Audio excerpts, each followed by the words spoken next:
Who of you, all guys, have been to Switzerland already? 1, 2, 3, yeah, 4, 5, 6, 7. That's cool. Who's planning to go to Switzerland? Not all the others. Some guys don't want to go to Switzerland. Okay, cool. Yeah, cool. Welcome to my speech. My speech is called "A Bar Manager Career in Switzerland." Yeah, and it's funny because two days ago I was not even thinking about going to Berlin. Then I decided 8 years ago. Yeah. Then Jörg called me and said, "Hey, Michael, we have a spot free, and it would be cool if you can do something about Switzerland and about the career of a bar manager, a typical career of a bar manager. That's what I want to show you today." Yeah. And I said, yeah, maybe, I don't know if we can fill 30 or 40 minutes, but it doesn't matter. Even if I can only fill 20 minutes, it's worth, because I want to talk about this fantastic country and these fantastic opportunities you have there in the bar industry. And yeah, my name is Michael. I am coming from Zurich. I'm working there in Cinchona bar. Cinchona bar, I come to this a little bit later.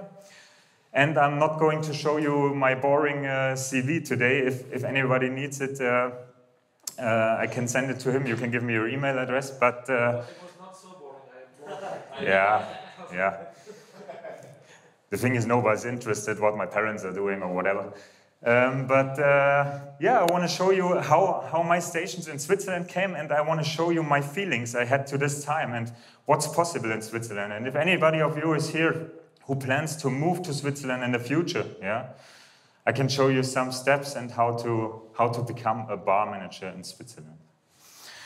The thing is, when I started to set up the speech, I had to think back. I had to think back 9 years. Why did I go to Switzerland? And this point came after my training. I had some bar experience in my training. I made some restaurant and service trainings in Germany. And I said, okay, I want to do something new. And I had several main reasons which came to my mind. I wanted to see something new. I wanted to work behind the bar, because in my trainings and in my trainings I didn't work behind the bar, and this was my goal. I thought Switzerland, this is the land of the money. Yeah, everybody thinks that Switzerland is very rich. I wanted to meet Swiss people. I wanted to start to see the world. I come to this later, why I thought about this. And I wanted to start a bartending career. Yeah, this was actually the main reason I wanted to work in a bar. And this thing started, the first steps, it started in St. Moritz. St. Moritz is known as a very glamorous town, and in the wintertime, rich people are there and skiing, and actually it's a small village. In this village, 2,000 people are living. But in the wintertime, yeah, there are working 5,000 people more, because you need to have them, because many people are coming.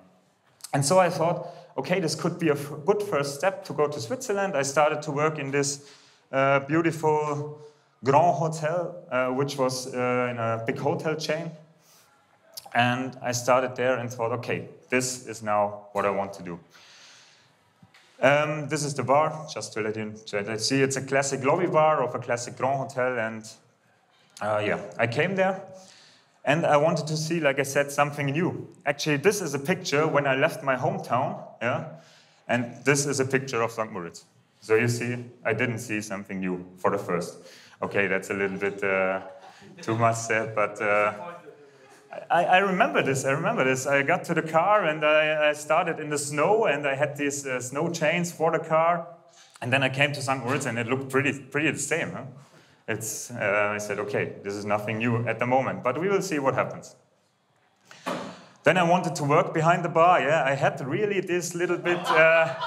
It's a little bit more than I thought, but I had this feeling I go now behind the bar and be a cool hotel bartender, yeah, and have a look what happens and make some drinks and whatever. And I had this little bit experience already. I knew how to make some drinks before my trainings. And the hard reality was, like everybody, or like many of you know, I looked more like this guy, yeah, because I started as a comedy bar. And the comedy bar is the smallest part in a 15 persons bar team in a Grand Hotel. And I started and I couldn't be fast enough. I had to do drinks, I had to do tea, I had to do coffee the whole day. I had to get up early. I was sometimes there before the bar manager because I had to set up everything. And I went home late at night and I couldn't be fast enough. And this guy inspired me a little bit. He remembered me a little bit of this time. Huh? So then I said, okay, the money part. Switzerland, you must get rich in Switzerland. Yeah. You think you have the money. This is our money. Yeah? Looks a little bit like the play money you have when you are a small child. Huh? But very colorful, yeah. And we get new now. But you think you make the big money in Switzerland. And when I did some research for this speech, I came to the Big Mac index. And now you see already what happens. Switzerland is the fucking most expensive country in the world. The fucking Big Mac. A Big Mac is $6.44. Yeah? While Germany, 3.86. Yeah? Venezuela is quite cheap. You can eat only Big Macs. But I think I want to tell you is if you say you just come for money to Switzerland, forget about it. Yeah, you have to spend money in your life. You earn more money, but you can't get super rich as a normal worker in Switzerland. Yeah? In the end, you have the same. I had the feeling that the payment is double from Germany. As a bar manager and everything, it's nearly double, maybe 80% of German payment extra. But then the costs are very high. The costs are high. A flat is high. You have to do your insurance on your own.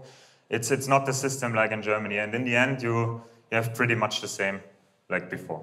So you think about this before. This is important. Huh?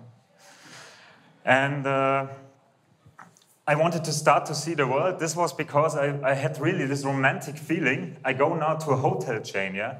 At this time it was Kempinski, and I thought, okay, these guys. I start now one season. The season is going 5 months or 6 months, and then I go around the world. They will put you somewhere to China or to the whatever, where they have the destinations. This was my feeling. I came with 1 or 2 bags. Yeah, I'm still in Switzerland. Yeah, just to let you know. Yeah. This was a romantic feeling that I didn't get. And then I thought I meet Swiss people. Yeah. That's a funny thing. If you go to hospitality in Switzerland, you think you meet Swiss people. Maybe this is one of the guys you want to meet, or you want to get to know the Swiss culture. Yeah, but actually, in hospitality in Switzerland, 70% are not Swiss. I remember the first winter season. Yeah, and in the hotel, I think there were about 130 guys working because it was a huge one. And I can remember we had 4 Swiss guys. The general manager from Austria, the background staff mostly from Portugal, many Germans, many Italians, because St. Moritz is close to the border of Italy. And we had 4 Swiss guys in the whole hotel. This is quite crazy, so you don't meet any. And if you meet someone, they are not as open as you think. But the good thing is, the longer you stay, the more open they get. They get to foreigners. So why staying?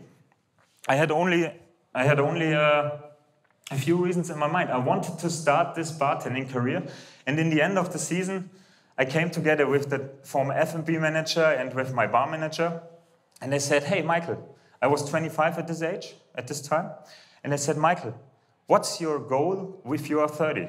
And I said, "Okay, I want to be a bar manager." Yeah? And I set this goal. And they told me, if you stay now, you can do some important steps to reach your goal. And I said, okay, this can come to my mind.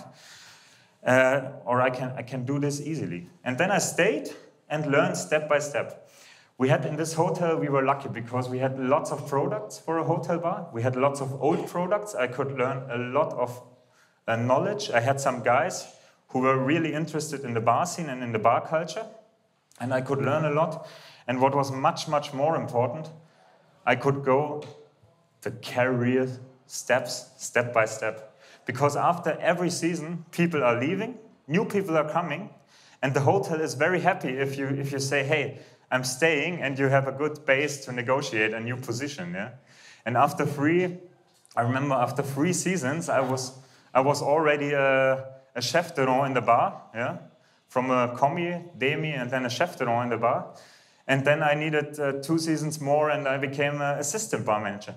And I made this a little bit, and after 7 seasons, I left St. Moritz as an assistant bar manager, and I had something in my hands, yeah, which I could build up, yeah.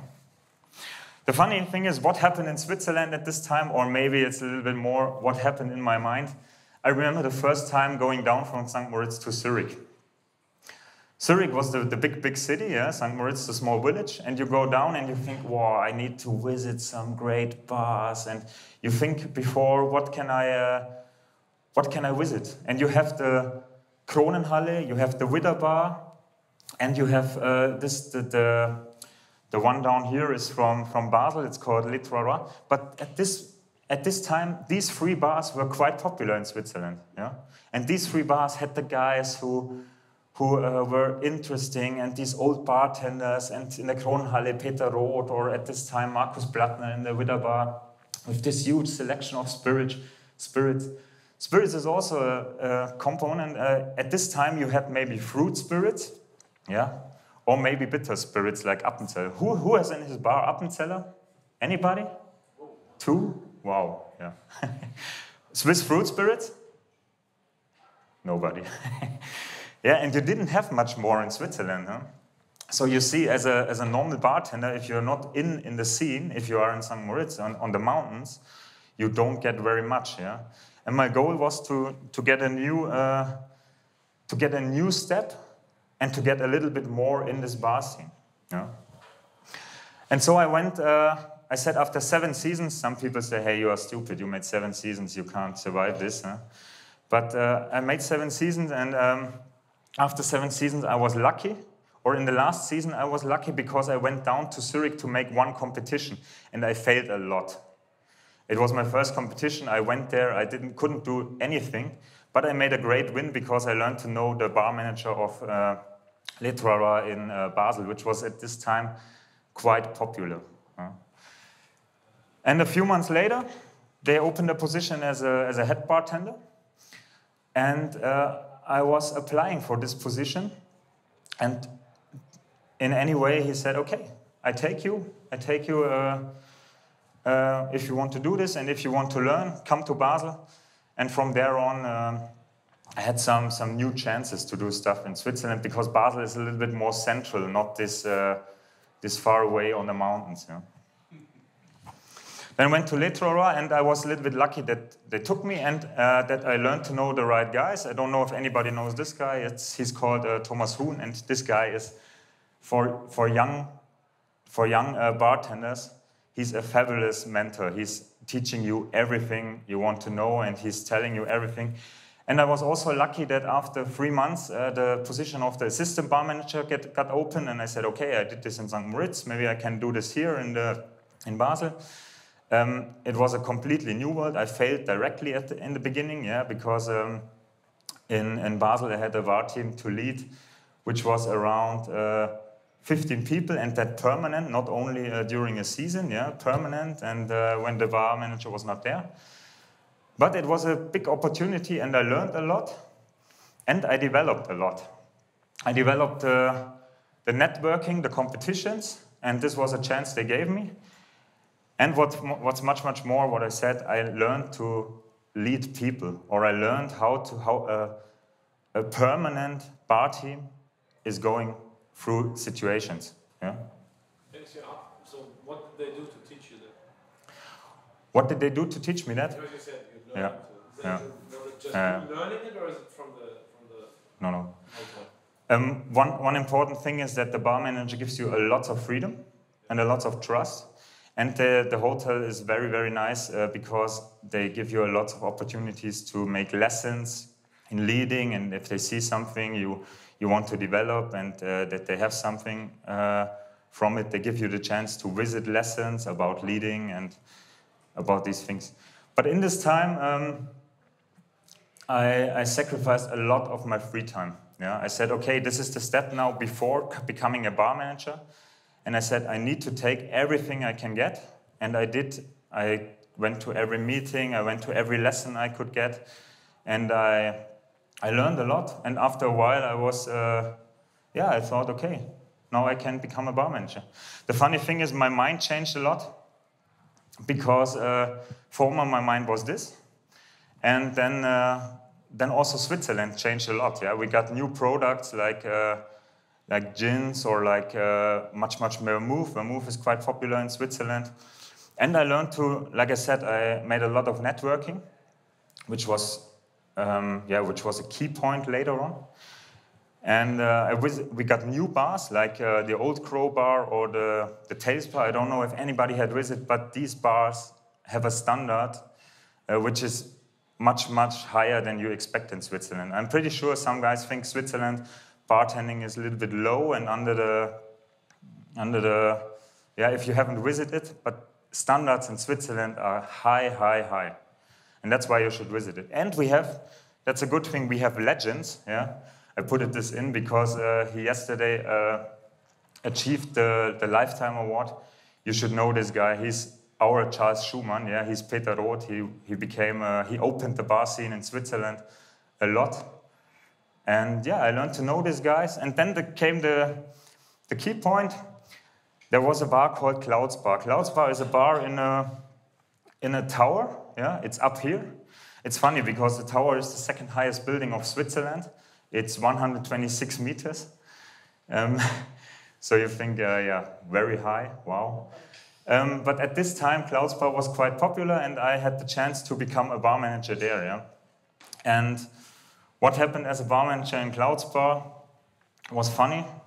This is, by the way, the bar with this huge spirit selection. And it was quite funny. My life changed a lot. Yeah? I thought, okay, you go now, you make drinks, you develop drinks with your team, but the first experience was to go to the bureau and to learn this stuff.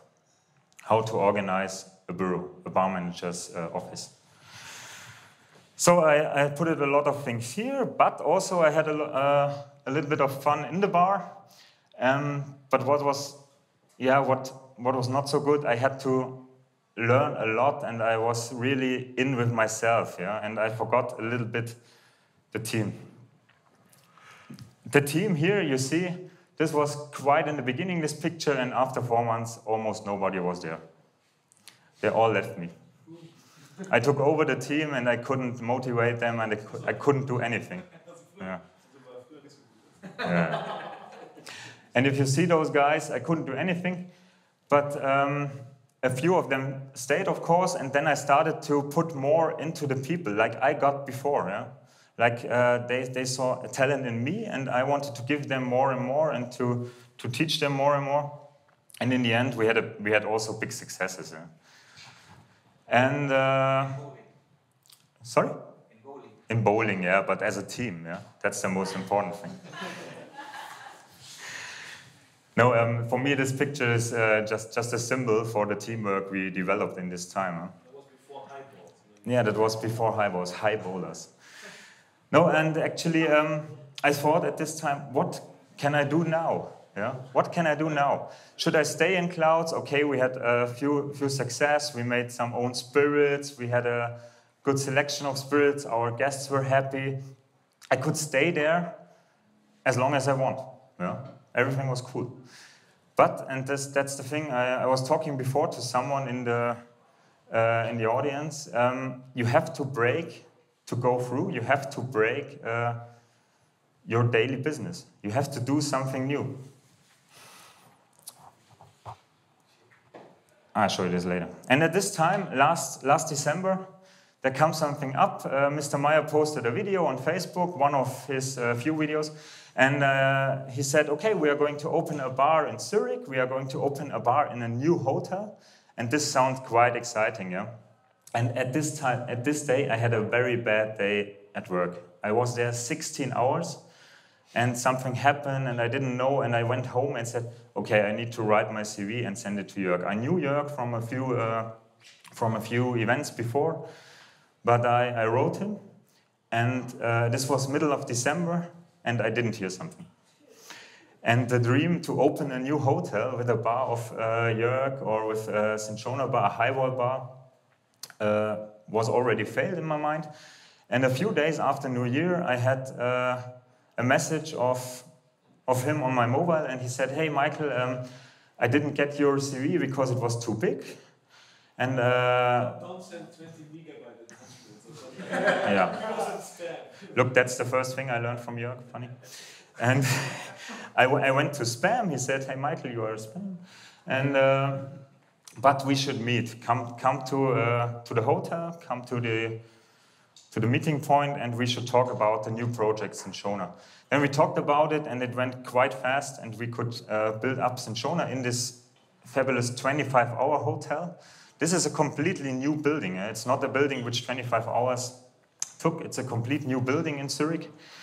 And this was actually a challenge I didn't have before, how to open a new bar in a new hotel. And it was fantastic because in the beginning you don't do anything in the bar. You just put cupboards together, you carry mattresses to the rooms, and you do everything, but you don't do anything about bar.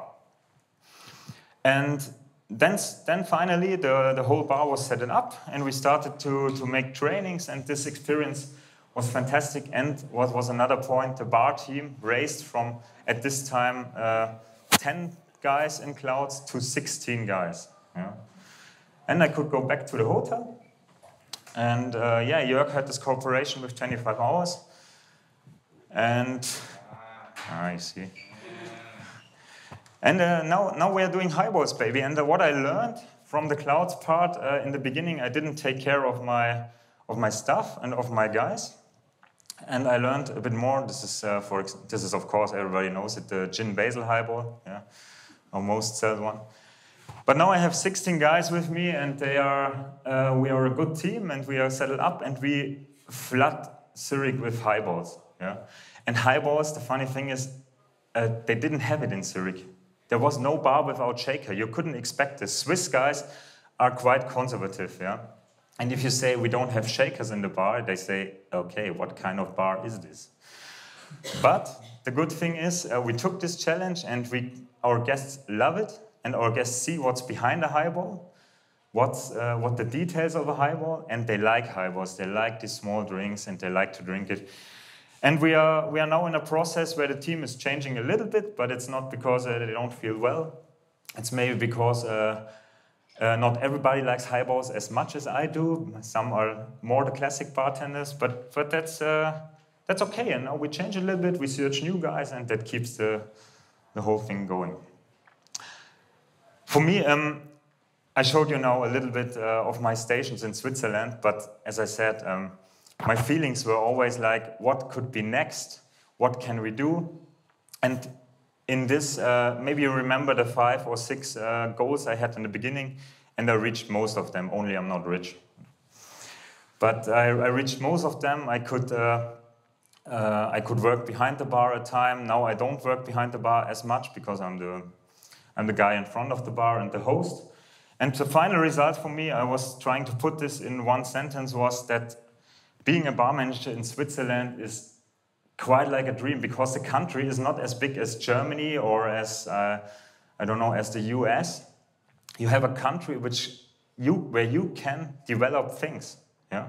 And what's fantastic at the moment in Switzerland, the bar community is staying strong. Former, you only had the Swiss Bartenders Union, which is a very old-fashioned union, and which is very, yeah, traditional, let's say traditional, yeah. But now you have these new bar circles, and everybody develops and everybody helps each other. And if you come to Switzerland, I can promise you, you will feel in the bar scene like in a family, but in a much, much smaller family than you have it in other countries. Everybody knows each other, and it's really fantastic. Yeah, if you are going to Switzerland or you want to move, please let me know, write me. I think Jörg can say something also to the cooperation of 25 hours and him, because in the program it says 25-hour bars, and this has a reason. Yep. And yeah, thanks for listening. I can stay? Oh, that's nice. Thank you very much. I should stay. Thanks for listening.